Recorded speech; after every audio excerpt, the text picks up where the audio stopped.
Data 5 mars shënoi përfundimin e vettingut.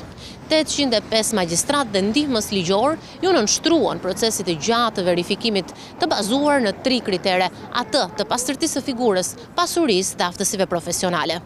Por cilat kanë qenë disa nga pasojat kryesore që sistemi jonë i drejtësisë pësoi pasi u nënshtrua këtij procesi të gjatë të vettingut. Një rritje të ndjeshme të atyre që janë stoqeve të dosjeve për çdo gjykatë. Mendoj që vettingu ka sjellë deri diku jo risi për sistemin gjyqësor shqiptar, përkundrazi ka sjellë regres.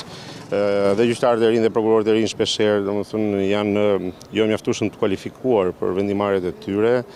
Është bërë një gjë që bëhet me nxitim, nuk del mirë, thot populli. Kolegji i posaçëm i apelimit, që është shkalla e dytë e vettingut, ka dhënë 417 vendime. Aktualisht në sistemin tonë gjyqësor ka 244 prokuror dhe 338 gjyqtar. Megjithatë, mandati kushtetues i këtij organi përfundon në qershor të këtij viti. Përgjatë këtij harku kohor, KPA do të vijojë procesin e arsyetimit të vendimeve të mbetura, të shpallura më parë, si dhe do të shqyrtojë kërkesat e subjekteve të shkarkuara për rishikimin e vendimeve të dhëna nga kolegji. Juristi Kazia i thotë se me gjithë monitorimin ndërkombëtar të gjithë procesit, besueshmëria është cënuar nga politika.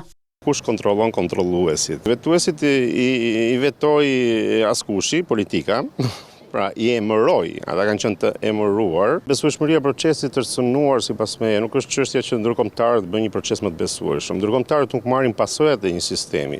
Pasojat e një sistemi të drejtësisë shqiptare i marrin shqiptarët, nuk i marrin ndërkombëtarët. I marrin qytetarët shqiptarë që po i vonohen çështjet nëse deri dje, vonohesh një çështje në shkallë të parë deri në 2 vjet, tani po vonohet 3-4 vite.